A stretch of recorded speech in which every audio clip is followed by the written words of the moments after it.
Good afternoon. I'm David Axelrod. I'm the director of the Institute of Politics, and I want to welcome you all here. I know we have a great group of students here, but also a group of students who are considering whether to attend. And so I wanted to take that occasion to welcome you and your families and let you know a little bit about the Institute of Politics. These kinds of events are routine for us. It is not routine to get a Ben Rhodes, but every single speaker we get has some great virtue and something to impart that helps connect our students to the world of politics writ large and policymaking and civic engagement. We started the Institute of Politics in 2013. We've had over 600 speakers since that time. We run a fellows program where fellows come and spend time in residence on campus, holding seminars, mentoring students, and a very robust internship program, placing students in paid internships in the summer and some during the year in agencies in Washington, in state capitals and city halls, and in embassies overseas. So we're proud of our program, but I can't think of a more splendid example than the conversation you're about to hear. And I'm personally really gratified because today's speaker is a great friend and old colleague of mine, Ben Rhodes, who I met as a young speechwriter 9 years ago, just about. At the beginning of the Obama for President campaign. Both of us had considerably more hair then. Ben came on as a speechwriter on national security issues. He's now the Deputy National Security Advisor for the President, and I think widely acknowledged as one of the President's most significant advisors on national security and foreign policy issues. And to make a formal introduction, which I probably just helped ruin. Let me introduce Michael Schumer, who's a second-year student here at the college studying history from Muttontown, New York. Where is Muttontown? Eastern Long Island, okay. I think it is noteworthy that in his first year at the university, Michael helped found the Maroon Veterans Alliance at the IOP, establishing the Veteran Career Advocacy Program and implementing Points for Patriots fundraisers, raising nearly $50,000 for veterans and their families. He serves as president of the Maroon Veterans Alliance and continued his work with Veterans Affairs as a White House intern in the First Lady's office this past fall. Michael's a senior editor with the Chicago Journal of Foreign Policy. Kind of makes sense that you'd make this introduction. And has a particular interest in international trade. He interned in the office of the U.S. Trade Representative in the Executive Office of the President this past summer, where he assisted efforts to pass the Trans-Pacific Partnership. So you owe him some. Without any further ado, let me introduce Michael Schumer.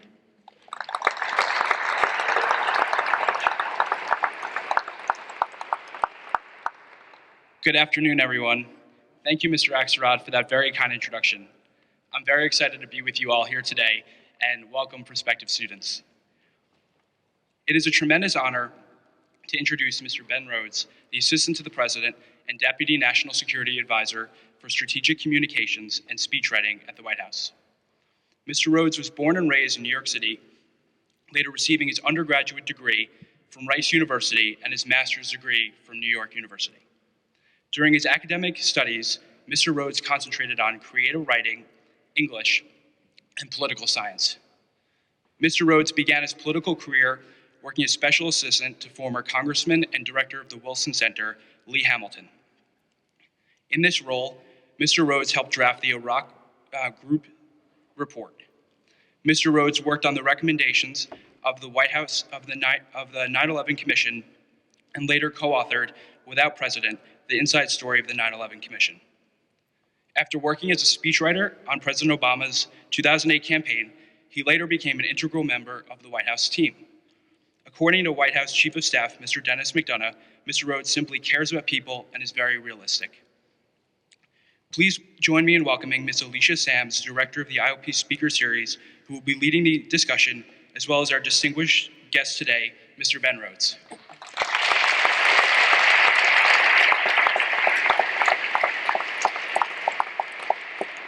Thank you, Michael, for that wonderful introduction. I too met Ben about 9 years ago on the Barack Obama campaign. I had the same amount of hair, but he was not. Better hair. Yeah. He was not that much older than many of you here today, so he is an example that much is possible for you all, and I think a really great role model. So, Ben, your career in foreign policy began in the post-9/11 era. What made you pivot to foreign policy, and how do you think that has shaped your views versus some of the older foreign policy advisors to the president? Is there a difference? Yeah, well, the turn for me actually happened on 9/11. I was working on a city council campaign in Brooklyn and getting a master's in creative writing, not intending to go into foreign policy. And I saw the second plane hit the towers. I saw the first tower fall, and suddenly I knew that what I wanted to do with my life was going to be involved with the response to those events. I didn't know I'd end up in the White House, but I knew that, to me, that was the turn in my life. And I always tell people who ask me, young people, how do you end up in one of these jobs at the White House?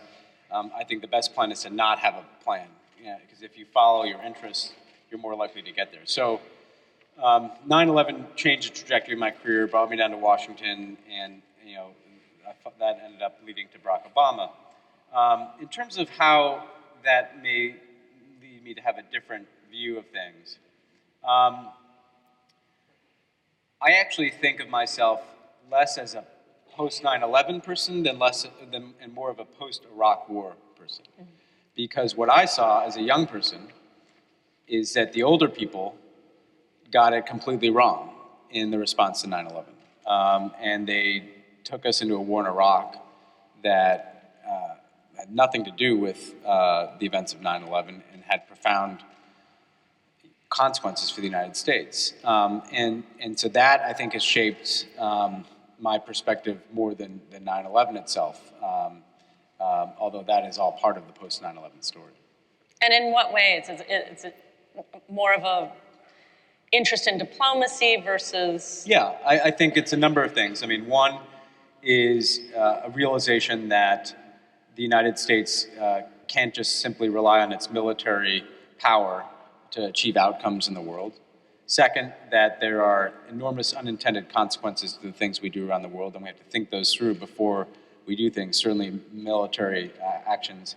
But third is that we need to start using diplomacy and engagement with foreign publics to achieve our objectives. And not only is that more cost effective, it's also often more effective.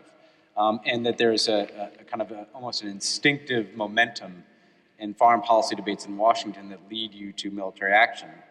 And then the last thing I'd say is I think I'm of the view that our foreign policy has to be about more than just the Middle East. And there's a much wider world out there.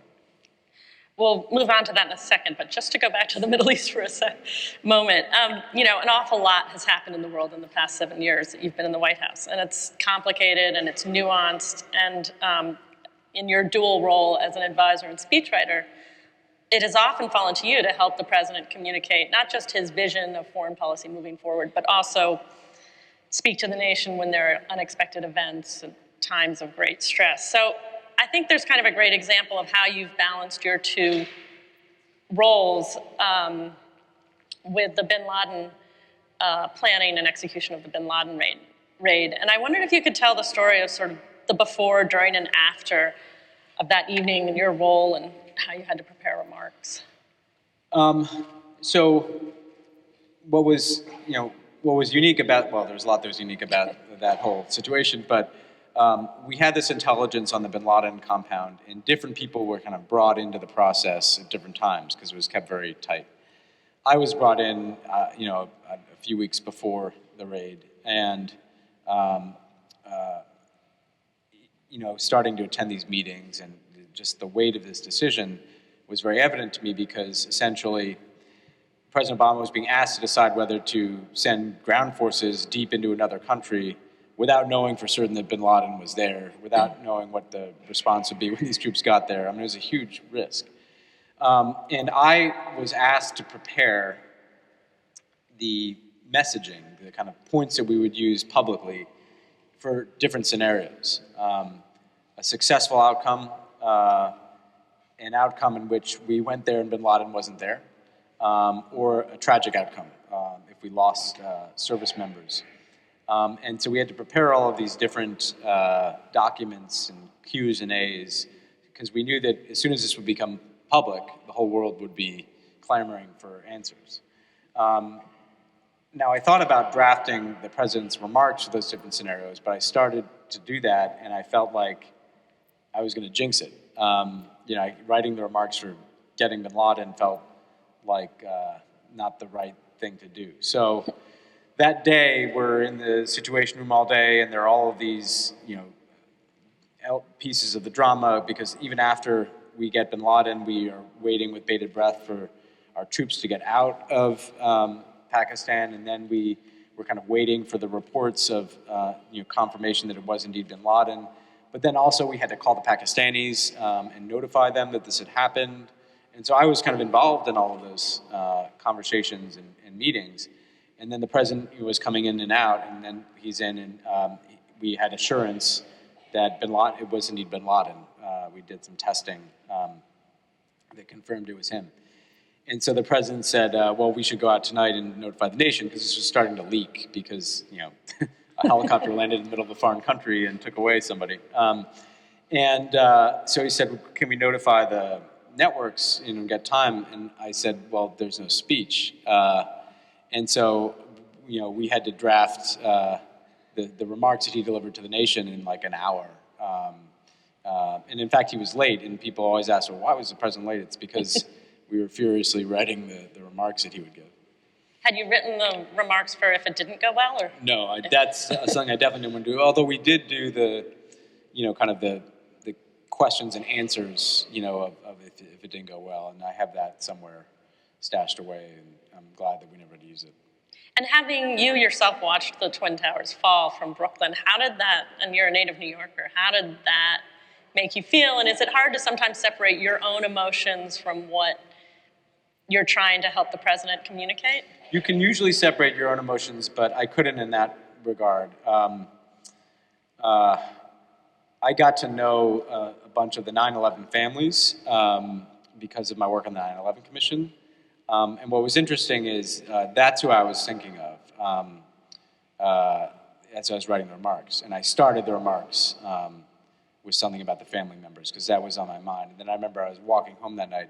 The amazing thing is, we were all in the White House, and then we go to give his remarks, and then we were walking down the colonnade outside the White House. I'm not outside the White House, inside the complex, but outside, and we could hear all these people outside. And I didn't know that they had kind of gathered at the White House. And then when I walked outside, there's thousands of people on the streets honking horns and cheering, and you go from being in the White House to blending in anonymously into this crowd, and all the emotions of being in New Yorker and those early days kind of overwhelmed me at that point. It was a powerful evening. Do you find, I remember you mentioning that at that time the president had a pretty good idea of what he wanted to say. You did as well. As you've worked with him over these years, do you have a pretty good sense now, before you even sit down, of what he's going to want? What is the process that the two of you work through? I do. And people always ask me, like, well, it seems like you have this sense of the president, and why is that? And the answer is that there's no better way to, and David Axelrod would, I think, well, actually, I guess I'm challenging the notion that a media strategist, a political strategist would know better, but I think there's no better way to get to know the mind of a principal, of a public figure, than being their speechwriter. Because you have to literally get inside their voice in their head. And that doesn't happen right away. It takes time. But 9 years of helping him say things and make arguments makes you know not just how he delivers a speech, but how he thinks and how he wants to work through a problem. The process that we'd use for a speech is, if it's a big speech, you'll sit down with him and he'll give you kind of a, anywhere from 15 minutes to half an hour to 45-minute kind of dump of what he wants to say. And he usually has a sense of the order that he wants to say things in. And he'll usually have a series of arguments that he wants to make. And then it's left to you to kind of put that together into a draft. Do you end up having to run it by a bunch of different foreign policy advisors, or is it pretty much the two of you at this point? I have to, so you'll run it by advisors. Early in the process, back on the campaign, I actually, Axe was really the key, person looking over the speeches, and at the beginning of the White House. And so he was a figure who helped us speechwriters understand how to make the arguments the president wanted to make and shape what we're doing. Now, having been there for so long, I'll basically have a draft. I'll send it to the policy people to make sure that, there's no red flags and they can kind of argue about this line or that line. And I have to be almost kind of an umpire, because if you took every edit that came in, you would kill the speech. You would turn it into like a white paper delivered by the Brookings Institution, So you have to kind of preserve the president's voice, and so you say no a lot. And then it goes back to him, and he will work on it and work on it and work on it. And sometimes you'll have 10, 15, 20 drafts of a speech before he's comfortable with it. Sometimes you get closer to the target on the first shot, and you don't have that many edits. But we've worked together for so long that it's easy to work through that editing process. Yeah. So moving to today, you just got back from a trip to Cuba, a historic trip to Cuba. Where did the push come from to open up relations, and can you walk us through what it took to get there? So, this is an interesting case study in government and how things happen in government. The president came into office, he wanted to change things with Cuba. We didn't know how far. We made some initial changes to allow some additional travel to Cuba and things. But then everything got frozen when the Cubans arrested an American named Alan Gross. And so Cuba kind of went off the list.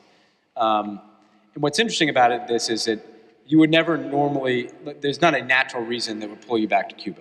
In other words, in foreign policy, you're dealing with so many issues that just managing those issues can distract you from looking for the opportunities that are in the world. You could just come to work and work on Syria all day and do nothing else. But after the election, it created this opportunity to step back and say, well, what do we want to do in the second term? Not just what problems we want to manage, but what opportunities do we want to create? And Cuba was on that list. And I essentially volunteered to be the person who would manage Cuba for the president. And so we had to kind of deliberately decide we are going to do this because this policy is outdated, it's not working, it's not helping the Cuban people, it's isolating us in Latin America. And so we initiated these secret negotiations with the Cubans in the spring of 2013 without knowing exactly, if you had told me in the spring of 2013 that, 2.5 years later or 3 years later, the president would be in Havana,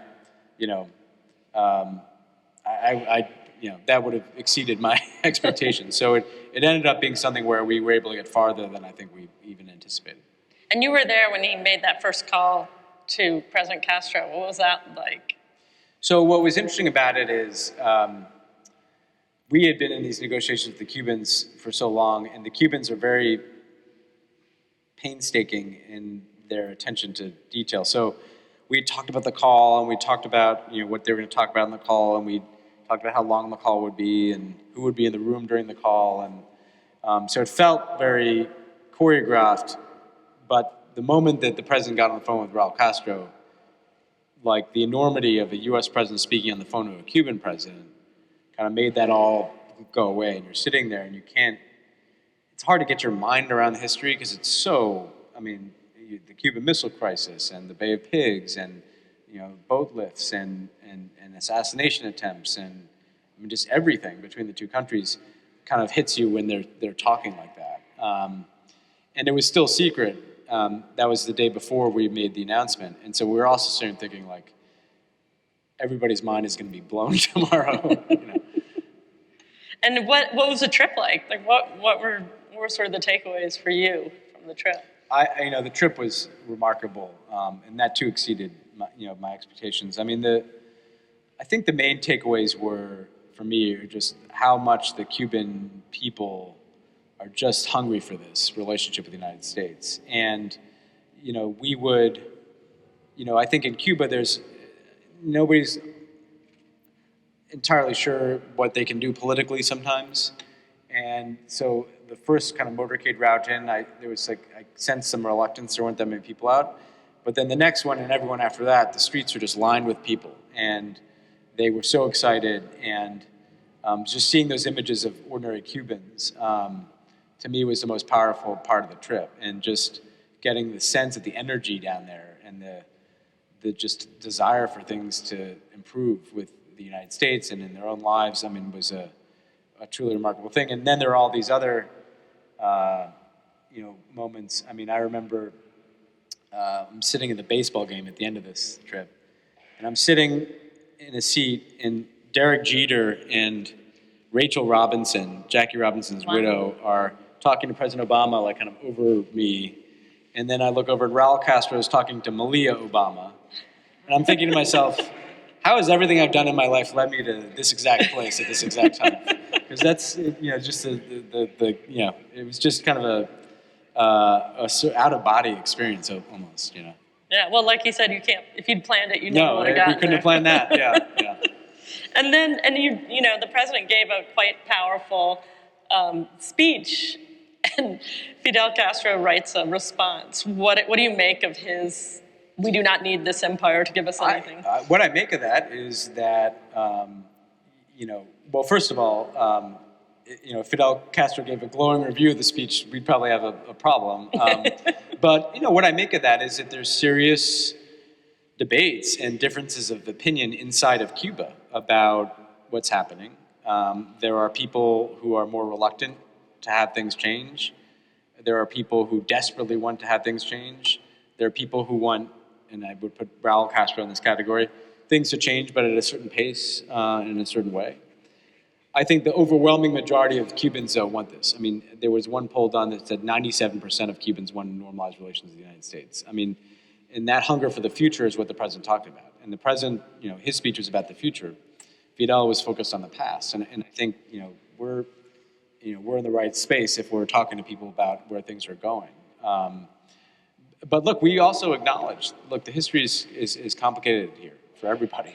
And, we don't have any expectation that someone like Fidel Castro is going to let go of that past. And what about the resistance from home? How have you all dealt with that?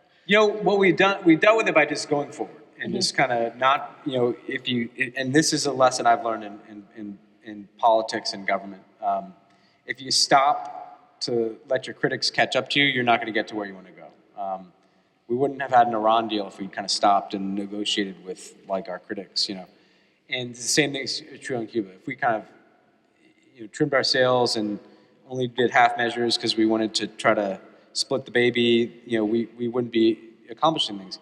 But what I found is this is like a rolling snowball, because the opening to Cuba has created, there are already a lot of people who wanted that to happen, right? That run the gamut from the Catholic Church to younger Cuban Americans to progressives. But as this snowball has gone down the mountain, the business community, they want to in Cuba, right? Mm-hmm. So suddenly the Chamber of Commerce is organizing events and supporting our policies, which is an unusual occurrence. The agricultural states, and you want to get down there. Then people start traveling down there, and they want to go. And so my sister-in-law, who I rarely talk about anything work-related, it's like, well, when can I go to Cuba? There's ordinary people who are interested. And so the support has just grown with everything we've done. And most importantly, it's grown in the Cuban American community, because now some of the older generation that had opposed our changes, they're traveling down to Cuba, and they're hearing directly from the Cuban people, we want this relationship. And they're reconciling with their own families. And everything is shifting in that community too. And so, they're still very vocal critics, but they, it's not unlike Fidel. our critics here look like all they're concerned about is the past. That their reason for not doing this is something that happened 50 years ago. And that's a crazy way to make policy. Yeah, we are in the 21st century, I suppose. Yeah, I mean, 1959 was a very important, consequential year, but this is 2016, and the policy designed for the 60s is not the policy we should have here. And are you seeing any of that uptake with the Iran deal as well? Do you think that's a much slower? No, I think that's a much slower thing. And here's the big difference. The Iranians wouldn't want to normalize relations with us. They wouldn't allow us. If we said tomorrow, and I'm not saying that we're saying this, so don't take it out of context, but if we were to try to open an embassy there, they wouldn't allow us to open an embassy there. You know, I think people have to appreciate on the Cuba side that the Cubans chose to do this, and it wasn't an obvious choice for them. You know, they knew how to live in a world with no U.S. embassy. They knew how to live in a world in which we're an adversary, and they had to make the choice to go down this journey of normalization with us, knowing that we'd still have all these differences. The Iranians were able to get to yes on a nuclear deal that was very transactional in some ways, because it's sanctions relief for their nuclear program being rolled back. Yes, I do believe that empowers some of their more moderate elements, but the system, the government, I think is still generally deeply entrenched in its opposition to the United States. Do you see it as years away, generation away? I think that the more hopeful version is years. I think that there will be some key tests. So there was just a test in terms of an election for their modules, their parliamentary assembly, in which the more moderate elements won, and that's a positive signal. Now, keep in mind that even a moderate in Iran is still probably someone who holds a lot of views that we would disagree with. The key test is going to be the supreme leader. They still have a very unitary system that reports up to the supreme leader. The current supreme leader is old, who knows when that transition happens, but who the next supreme leader is and how that system evolves, I think is going to determine whether the space opens up. Because I think the Iranian people probably want a better relationship with us. Mm-hmm. Certainly the kind of middle class, the students, the young people, they're tired of being isolated in the world, and they're very worldly, capable, talented people. And so my hope is that kind of popular will from within kind of chips away at the more retrograde, revolutionary, anti-American, anti-Semitic, clerical establishment. Moving on to sort of the things that keep you up at night. There was just a nuclear security summit in DC. These are something that were initiated by President Obama. How worried should we be that Putin didn't show up? What? It would have been more interesting, certainly. Well, this is an important point about terrorism. I think that President Obama has been pretty straightforward in ways that have engendered controversy, political controversy, and saying to people, we can't prevent all acts of terrorism. I'm not going to promise you that, we live in a world where someone who can get their hands on a gun can do great damage. We can try to deny terrorist safe haven, we can try to take out terrorist networks, but we cannot have 0% chance of terrorism. So we have to also focus on preventing the worst kinds of terrorism. And so in addition to disrupting networks, that means securing nuclear materials, securing dangerous materials, so that an attack is not of a catastrophic scale that certainly a nuclear attack would be. I think we made a lot of progress on the nuclear security side, and basically just raising the standards by which countries secure these materials, handle these materials, and then a lot of countries have basically gotten rid of these materials. So it's this is the kind of hard nose to the grindstone work of foreign policy, but over the last 7 years, I think we made it certainly much more difficult for anybody with bad intentions to get their hands on something. I think the thing that would keep, does merit concern, that sometimes people chuckle at because the North Koreans are so strange, is North Korea. Because not because they're going to give it to terrorists, but just the fact that you have a country like that is a nuclear weapon, that is concerning. And nobody, not the previous administration, not us, not the Chinese, has kind of figured out the mix of pressure and other policies that has been able to reverse that trend there. So I'd say the North Korean nuclear threat is certainly, probably the most dangerous thing in the world today. Because no one really understands what's going to provoke it, or Well, because the regime is not. So the Iranians were susceptible to pressure because they're a big country with a big economy. When we put sanctions on them and tightened the screws on the sanctions, they responded by making concessions. And that's kind of the rational give and take of foreign policy. You apply as much pressure as you can. You make something difficult for your adversary or interlocutor, and you make a deal. Because the North Korean economy is so rudimentary, because they are so impoverished and cut off from the world, there are paradoxically less levers to pressure them, because sanctions on Iranians could cost them hundreds of billions of dollars. Sanctions on North Korea will have an impact, but there's not the same size pie to cut into. So, as you look towards the future, not necessarily your future, but our future, what do you hope, what policies do you hope are sort of sustainable into the next administration, no matter who it is, where you feel like you all have really put your mark on how America moves forward in the world? Look, I think, obviously, I think I'd like to see the Iran deal sustained and the Cuba policy sustained. The Paris Climate Agreement is the most important thing that needs to be sustained, because climate change is the most significant threat to the future of everybody in this room that exists in the world.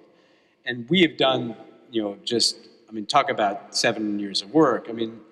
We had to get to Paris, we basically had to make dramatic changes in our own energy and climate policies. We had to go country to country around the world and convince other countries to make dramatic changes in their own energy policies. We had to construct an international agreement whereby everybody's signing up to commitments and reviewing those commitments on a periodic basis every 5 years, and able to raise their ambition of their targets. And so Paris provides the template to deal with climate change. But it only works if you follow through on it. Right. The Iranian nuclear agreement, they've actually done most of the things they had to do. They shipped the stockpile out and they converted the reactor. Now they have to stay there. But the point is that the threat has been rolled back. It just needs to stay in that place. Climate change, if you're not following through on the Paris commitments for 5 years, 10 years, 20 years, then we're going to be in a much more dangerous world. And so that's the one thing that is, I think, most important in terms of sustaining American leadership. Because absent American leadership, there's no way other countries are going to do these things. Because you're relying on so many countries to stay compliant. There are 197, people in the agreement, and they're doing things that are hard. I think the thing about climate change is we sometimes think, well, look, it's hard enough for us to get a rational climate policy, given the fact that the opposition party here doesn't recognize it exists. But if you're India, you've got 300 million people who don't have electricity. It's cheap to provide them electricity with coal-fired plants and dirty technologies. And you've got the Americans coming to you and say, you can't develop the way we did. We were able to lift our people out of poverty and give them electricity with dirty energy. But now we're telling you that, even though we're richer than you, you can't do that. That's a hard conversation. And the way in which we do make it worth their while is we're creating a lot of incentives and market-based incentives for renewable solutions. So the Indians are now getting more and more invested in solar energy. And so part of this is kind of a carrot, not just a stick, that, look, you can actually skip those dirtier phases of development by moving to solar and other sources. But if they see us not meeting our own commitment, if America's not doing our part, why would they do it? It's hard for them to do these things. And so the second that we start walking back our commitments, I think Paris falls apart, and that's why it's so important that the next president continue our climate policies. And it really is going to be up to the next president. There's nothing in there that is an imperative that we're going to have to follow. Our emissions target in that agreement is not legally binding on us. It's a political commitment that we've made. So now I will say that not only should the next president do that because we should combat climate change, we would also alienate ourselves. You hear these people who criticize our foreign policy often saying that people don't respect American leadership. Somehow we were still able to get almost 200 countries to sign up to this agreement. Talk about alienating the world. If we walk away from a climate agreement that we spent 8 years building, I think that would significantly isolate America, anger our allies. So there are incentives beyond just fighting climate change for the next president to not do that. Uh-huh. So speaking of angry allies, or in general, any sort of big, what would you say has been sort of, what's your biggest regret or your biggest failure over the last 7 years? Well, I think that, look, the biggest regret, I think, has been that the problems, a variety of problems in the Middle East have proven to just be very intractable. The sectarian conflicts, the Sunni-Shia conflict, the Arab-Israeli conflict, the kind of persistence of violent extremism. We have not found the formula to drain the toxicity out of that part of the world, and we've tried a lot of different things. What we have done is change, though, how we are interacting with it. When we were in our first day in office, we had 150,000 troops in the middle of it in Iraq. I think it's a good thing that we don't have that anymore, because that was costing us thousands of lives, and that was costing us $1 trillion. We are now dealing with the challenges in a much less resource-intensive way, and trying to get the countries in the region to do their part as well to help resolve these issues. So even though the problems themselves have been intractable, the part that we've controlled, which is how much are we immersed in these conflicts, that I think we have changed. And in so doing, it's also allowed us to do these other things around the world that we've been talking about, like getting a climate agreement or an Iran deal or opening up to Cuba. We're going to open it up to the audience for questions in a moment. I'm going to ask you one more question while you all are coming up with your brilliant questions, and there's a mic right there you can line up at. Total pivot. So you have an MFA in creative writing and a novel on the shelf somewhere, perhaps? It's more hidden than that. Okay, so is there any experience or event of the past of your career with President Obama that you think makes a great novel, that's your Argo, that may be too implausible for anyone to believe is fiction even? Do you have a novel out of this? Oh, gosh. Well, I'm not going to, I'm not planning to write a novel.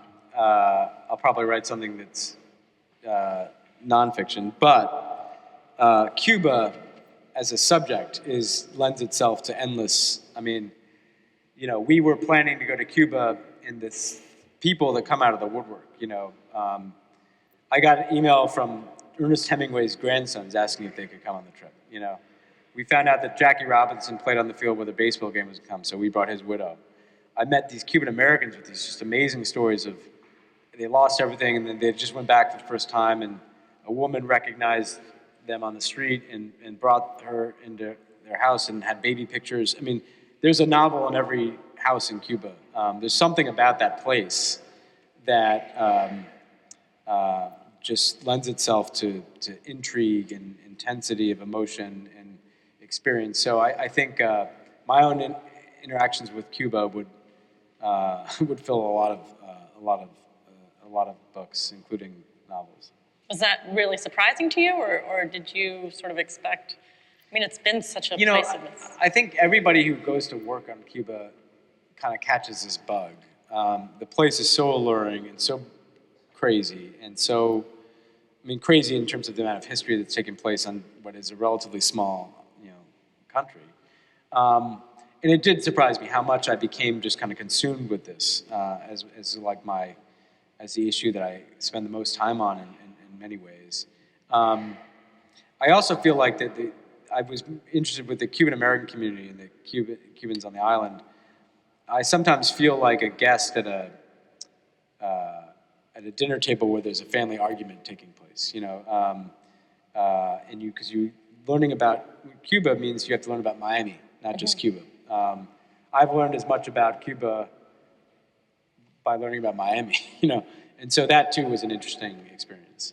Do you ever get a chance when you're on trips to get a little bit outside the bubble and sort of get more of a sense of the street than obviously the president would be able to, and does that inform? Yes and no. I mean, a little bit, but the fact of the matter is you're still an official, and so what you have to do is you have to try really hard to find other people who can tell you that information. So I talked to a lot of Cuban Americans who travel down there a lot. I talked to a lot of people and in like the speech, for instance, which is my favorite speech I've ever worked on, the Cuba speech. A lot of the good stuff in that was just, I asked a whole bunch of people, Cuban Americans principally, send me your ideas. What are the good stories, the Spanish phrases, the cultural references, and so that speech is kind of a collage of inputs from people who do have their ear to the ground. Yeah, well, you had the story of the woman. And yes, sister I put that in the speech. Yeah. And did you meet her? I did not. No. And the funny thing is that there's a great Woody Allen movie called Deconstructing Harry, where at the end of the movie, all the characters, he's a writer, all the characters he's created have a party for him. You tell all these stories of people in your speeches and you never meet them. Like, I'd love someday to meet all these people whose stories we've told in the president's speeches. Maybe we'll throw a party for you here. There's no question, so I'll ask another one. Someone's getting up here. Oh, great, great. Yeah, please come up. So I'm interested, what led you to become a speechwriter? Was there any part of your education that you felt really contributed? And what do you think has allowed you to stay as a speechwriter and a good speechwriter?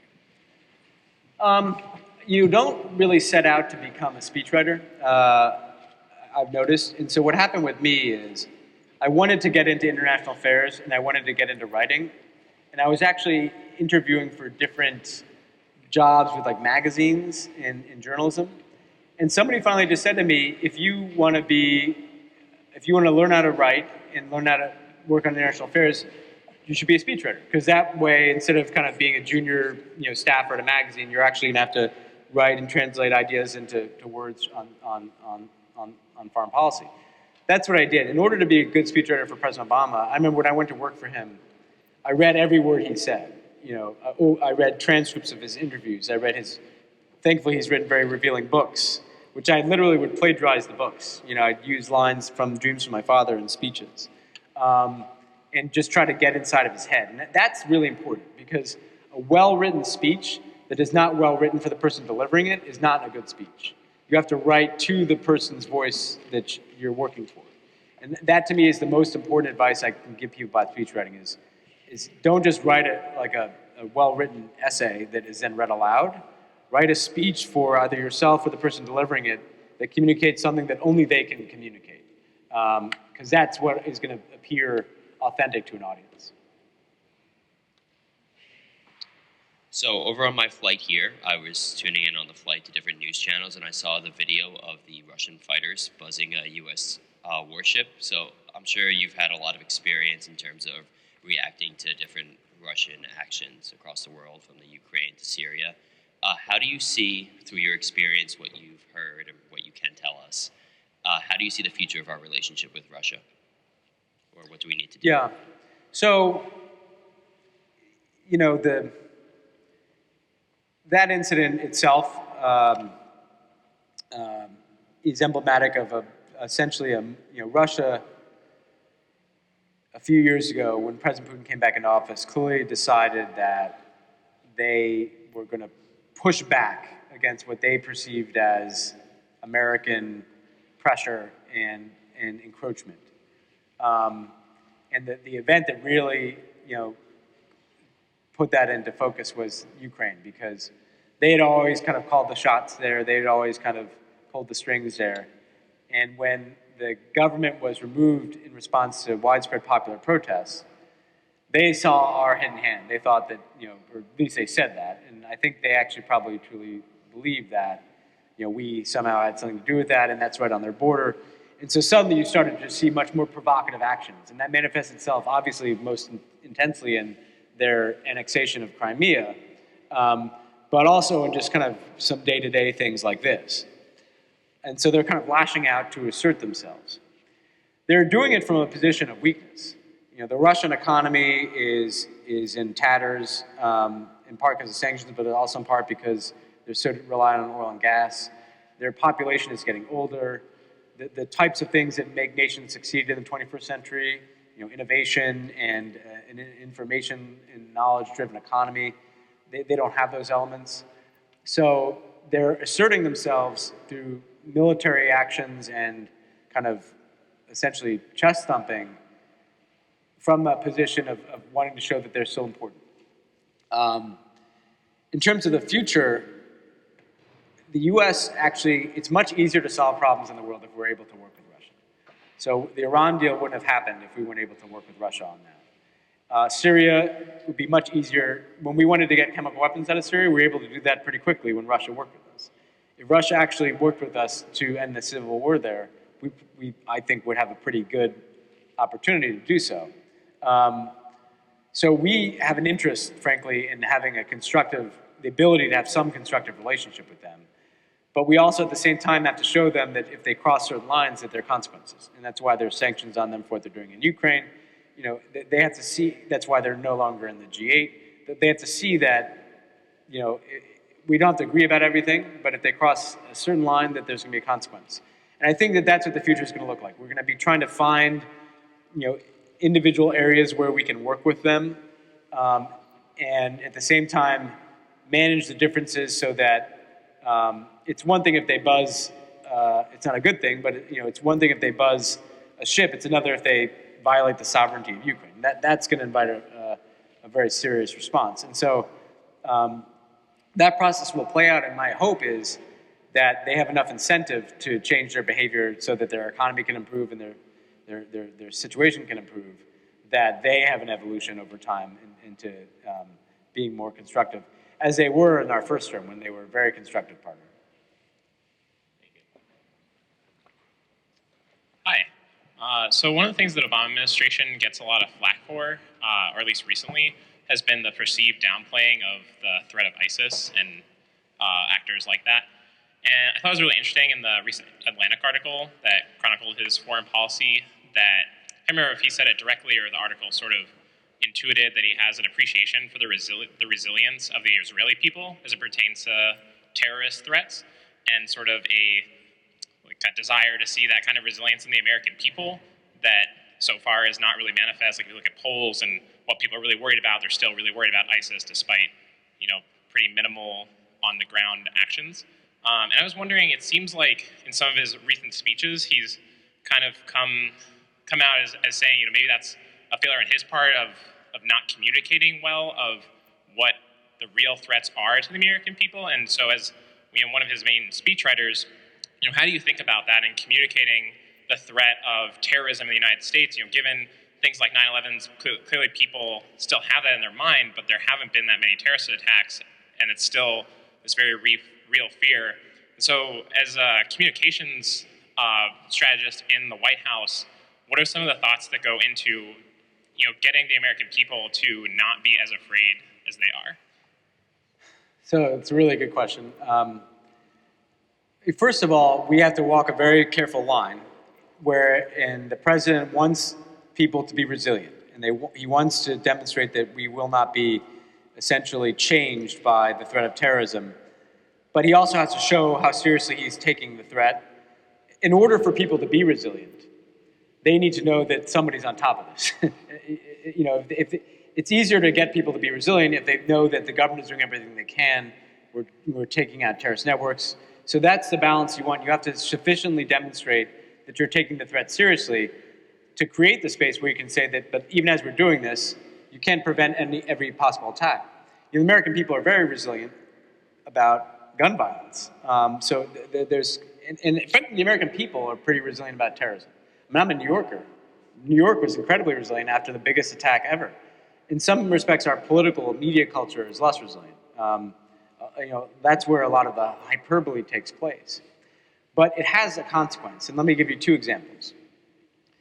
Remember the underwear bombing? Some of you, we're old enough that I feel like some of the young people. But so on Christmas Day in 2009, guy gets on a plane, he tries to light on his underwear, some explosives in his underwear on fire to ignite a bomb.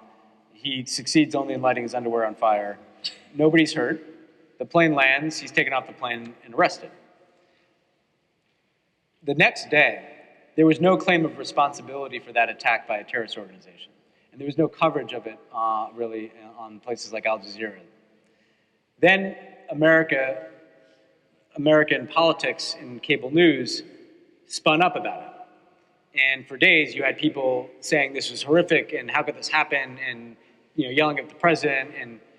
And then 2 days later, Al-Qaeda in Yemen takes credit for it and says that we showed the Americans, and keep in mind they harmed nobody except the guy who lit his underwear on fire. They got a propaganda victory based on our response to that action. Now look, I understand there are legitimate criticisms. People should not be able to get on planes with any explosives. But the fact of the matter is, these terrorist organizations depend on that attention for recruitment. When it looks like they knocked us off balance, people who are sitting, consuming things online or getting recruited, in their town, suddenly it looks like these guys are able to move the world, right? The second part about this is the whole radical Islam debate, which I'll just take head on. If your rhetoric is too far, it suggests that you're going to do things that you wouldn't want to do. Some of the rhetoric after 9/11 was effective rhetoric, but it almost made it such that it wasn't going to be enough to just take out the Taliban. We had to, we had to take out Saddam Hussein too, or we had to, open up Gitmo, or we had to engage in torture. The rhetoric was so powerful that it almost argued for a policy response that I think went too far.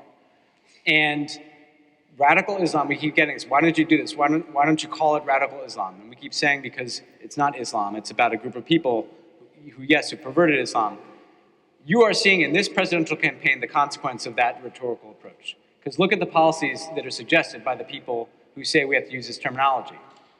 Banning Muslims from coming into the United States, surveilling Muslim neighborhoods. If the enemy is radical Islam, that's the policy response that is suggested. And that's why the language really does matter, and you have to be careful in striking the balance. Thank you.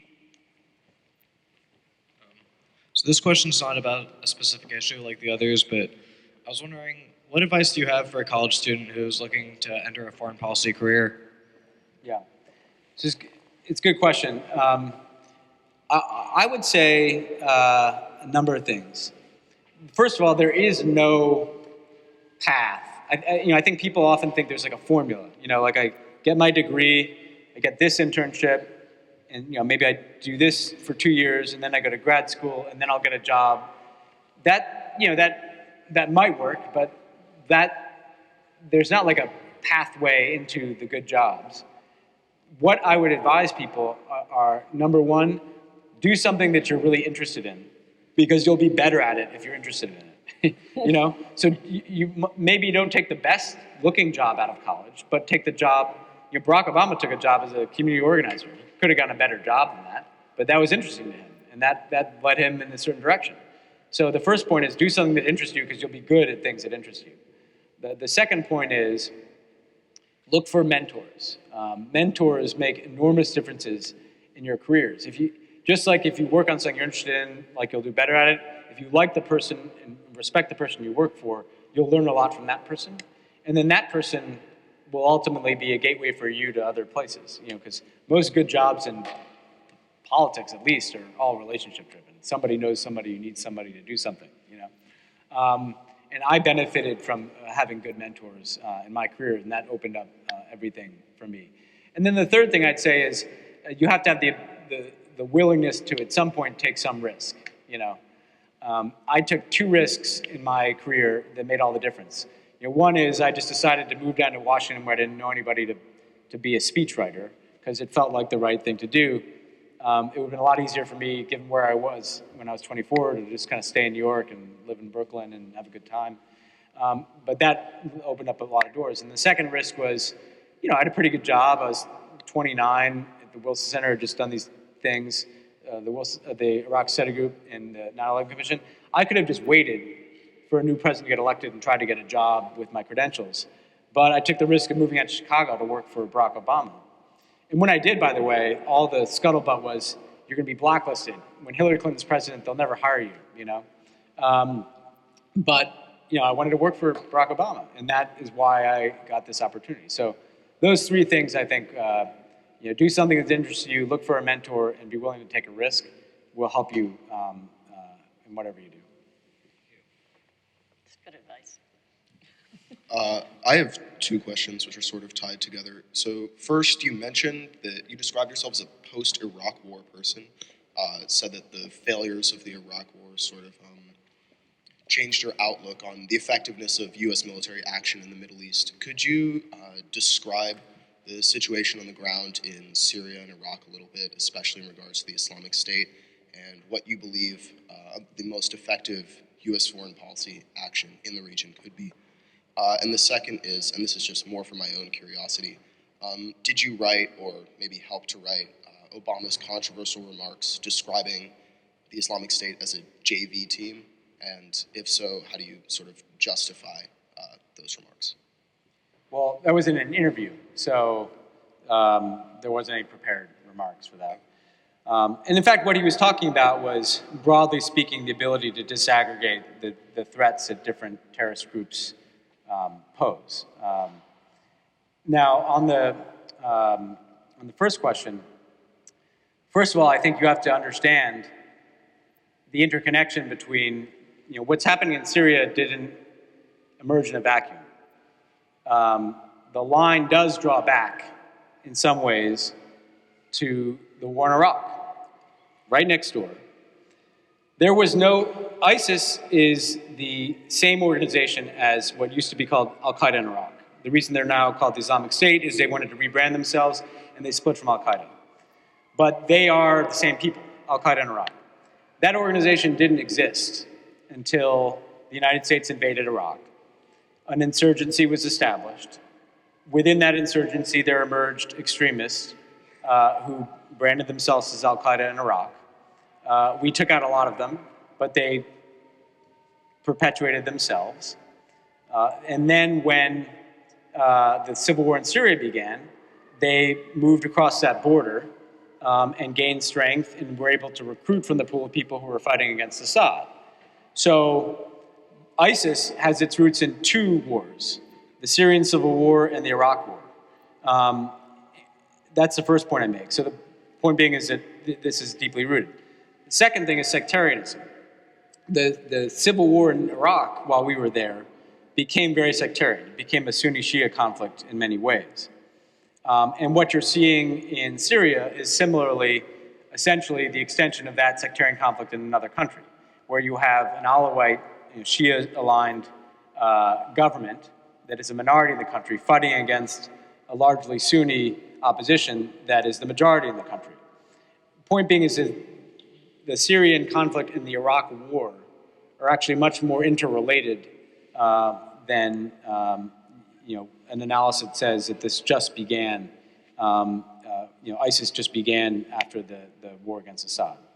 Put that aside. So what do? You have a civil war in Syria in which the government is brutally repressing, killing large amounts of its own citizens, backed by Russia and by Iran. You have opposition groups that run the spectrum from people that we could work with or could see as potential leaders in Syria. But then you have an Al-Qaeda affiliated group called Al-Nusra, and you have ISIS, who are among the most effective battlefield opponents of the Assad regime. You have a total breakdown of order so that the government doesn't control the vast majority of the geography of the country. And then you have external powers who are all arming different factions. If the United States were to remove Assad militarily tomorrow, what would happen? None of those problems would be solved. And so the notion that a military intervention is necessary, we could militarily intervene and we could kill Assad, or we could go occupy Raqqa where the Islamic State is. And yet then we would just be right in the middle of this conflict. And then we would also be a source of grievance of all the people who don't agree about anything except the fact that the United States shouldn't be there. And then they're fighting us and we're fighting them and people are still dying. So our judgment has been is that there's not a military solution that can solve the problem. So what our policy tries to do is remove the most direct threat to us, ISIL, through military action. And we've taken thousands of airstrikes against ISIL inside of Syria. Those are the people that threaten us. We're going to take them out. We're going to take them out with our military. Then we want to pursue a political resolution to the civil war, because unless there's a political resolution, these people are going to keep fighting. And so the way in which we do that is both through diplomacy and trying to create a framework through the UN for parties within Syria to reach an agreement. But we also provide support to the opposition because we think there needs to be a viable alternative to Assad so that essentially the resolution can be a meaningful change in terms of the governance structure in Syria. And then we have to deal with the humanitarian catastrophe. And that's everything from providing assistance to managing migration flows. So it's complicated, but the reason I go through the whole thing is that the premise, kind of embedded in your question, I think, is there's a critique that essentially Iraq showed the problem of going to war, Syria shows the problem of not going to war. There's a huge gray space, I think, in between both of those arguments. And there are ways to use military force that I believe are going to war. If you're bombing people, you're at war with them, but that reduce essentially the extent to which the United States is involved. Isn't it interesting that we now talk about terrorist groups rebranding themselves the way we might talk about Coke? Yeah. Well, but that's ISIL is largely a brand. Yeah. I mean, they're not. Most people who are people who are in ISIL, who aren't fighting in Iraq and Syria, are just people associating themselves with the brand. They're essentially a franchise. It's like opening a McDonald's, in Indonesia. You're just choosing the franchise label. Yeah. Thank you very much. This is really a follow-up on the last question. Every American politician, including the Obama administration, says that we shouldn't be doing nation building. But I wonder whether actually midwifing a rule of law, pluralist, representative government in Iraq and Syria would be a stake through the heart of the ideology of ISIS and violent extremism, because it would open up the possibility and a framework for entrepreneurial activity that would present an entirely different career for people in the Middle East. But my question is really that you speak of how much the Obama policy has been a reaction against the Iraq war. I wonder whether use of force and presenting and having a skin in the game of some number of ground forces is necessary to shape the context for all of the negotiations that have to take place. That, for example, if the United States had backed Alawi when he actually won the election in Iraq in 2010, that would have required facing down Iran-backed militias, but it also would have established a more inclusive government. So I wonder whether there are choice points where use of American forces could shape the context for negotiation, as opposed to carrying on negotiations without presenting the right incentives for Assad to yield power or for a Shiite majority in Iraq to be more inclusive. Yeah. So, look, it's interesting. I had the perspective of being at a think tank and then being in government. And I think one of the things that we fail to understand is that we cannot impose an outcome on a foreign country. it's not that we don't want a nation build, it's that we can't. We spent $1 trillion in Iraq, and we couldn't, where did that money go? What is the result of all the money we spent in Iraq? We couldn't, even with basically unlimited resources and 150,000 troops there, we couldn't engineer their politics when we were in charge in Iraq. So I think I agree with the point that we have to shape the environment and we have to create incentives and disincentives for people. But I do think we have to do it with an appreciation of the limits of our ability to dictate the outcome. Alawi could not get enough Shiite support to form a government in 2010. A country that has a Shiite majority that is next to Iran is going to have some Iranian influence. And we have to work within that reality. If we act like that reality is not there, our policy is actually going to be less effective. And so I guess the point here is that we have skin in the game in all these places. We have military forces, we are a source of training, we're a source of equipment, we're a source of foreign assistance. But we have to recognize that we're operating in a space where we can't alone dictate what the outcome is going to be. And so we need a mix of tools. And if we had ground forces in Syria, that might give us more, leverage with the people who we are alongside, but that might also escalate the conflict in other ways and make it harder to get a political resolution. Or that might certainly lead to things like American casualties and greater American expenditures. And so, we're weighing all of this, and where we see where additional skin in the game can help, we do it. And so we've introduced some special forces to help organize Syrian opposition forces. We provide arms to certain groups that are fighting that have made some progress against ISIL. But we're constantly calibrating this so as to not overreach in ways that are either counterproductive to the situation on the ground and potentially harmful for us. But I think that this is the key point, is we have to find the middle space between thinking that we can go in and control these places and dictate what's going to happen there versus disengaging entirely and losing our ability to exert influence. Well, isn't that discovery that a certain amount of leverage is needed to balance against Iran and Russia, where they have different desired outcomes? Does that point to a kind of synthesis of the Bush doctrine and Obama doctrine? Does that realization that a certain amount of leverage does have to be invested lead to some kind of possible synthesis of the Bush doctrine and Obama doctrine? Yeah, well, look, the differentiation, I guess, is that the Bush doctrine, embraced preemptive war as a means of preventing the spread of weapons of mass destruction, which was kind of the most extreme manifestation of the use of military force as a means of conducting foreign policy. We essentially have indicated that military force is one element with diplomacy and other forms of engagement in terms of exerting influence. So obviously it's not a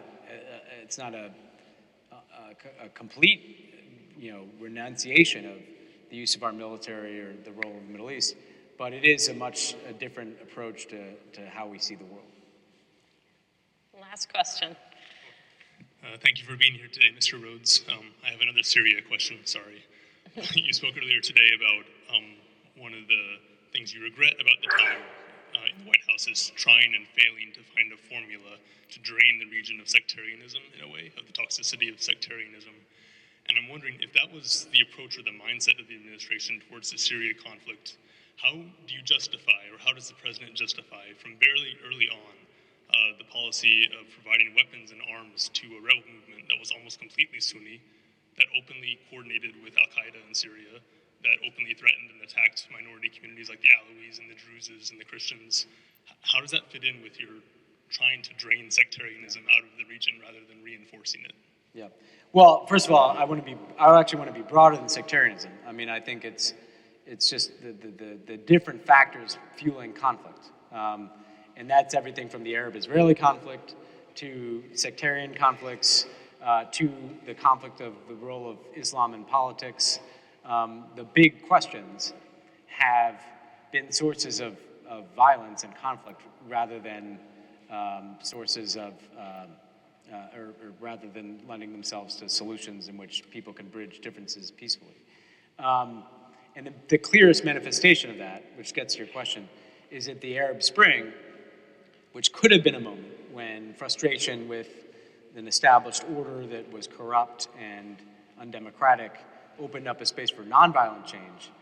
The biggest frustration is that ultimately only led in many different places to violent conflict because the level of resistance from governments or just because of the lack of peaceful outlets for those types of, that type of expression.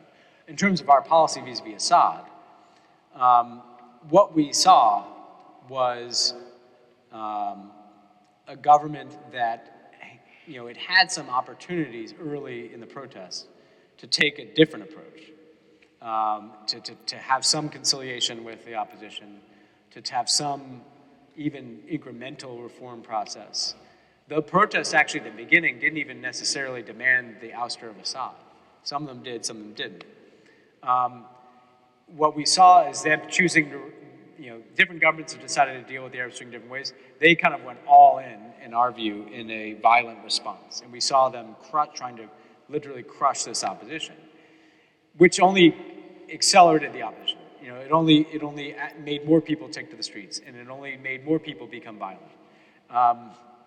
And so in terms of our decision to provide support to the opposition, the president was also very careful to the point that he's been criticized a lot for not just rushing to give weapons to people, because he didn't want to give weapons to extremist groups, and he wanted to make sure we knew who we were arming if we were going to arm people, because America doesn't have the best track record sometimes in these proxy conflicts. So we were very careful to, number one, only provide support to groups that we had developed relations with and we knew who they were and we knew who they weren't. Number two, we were very careful to say, even to them, there's not a military solution. We can't help you win a war here. We can help you essentially protect yourselves and kind of establish a political program so that you can have a negotiation. But we're not going to, we can't, absent us literally becoming participants in this war, we can't help you win militarily. I think that, your question is a legitimate one, though, and the point is, at what point are our approaches to these problems militarized to the point that we're just another party to conflicts? I think that that's a very fair question. I think that, the balance between your question and the previous question is an interesting one. I mean, in this part of the world, it is the nature of things that the conversation that there's not,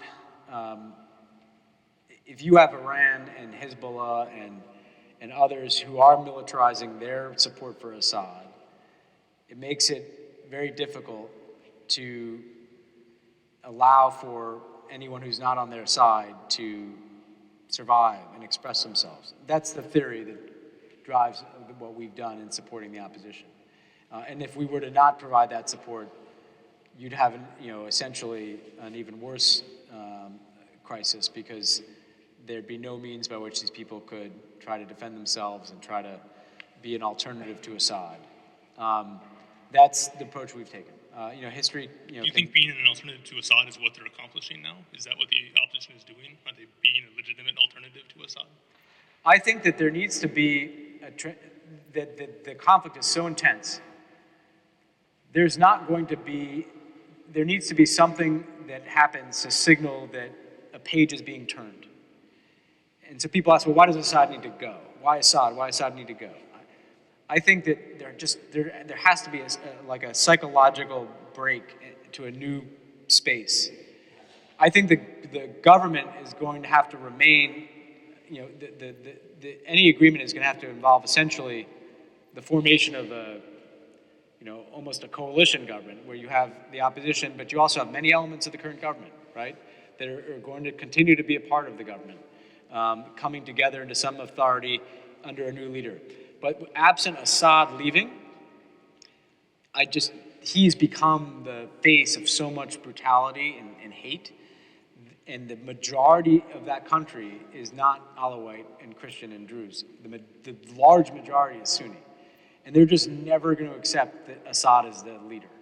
And so the reason why we continue to have that policy is simply that we just think the conflict cannot end with him. I mean, the only end that it could be is if, like, essentially it's a de facto partition and they run this enclave from, like, Damascus up, the coast, and then the whole rest of the country is just kind of governed by different groups. But that is unstable too. So that's why we continue to insist on the transition. Ben, thank you so much for joining us today. Please join me in giving Ben Rhodes a hand. Appreciate it, Ben.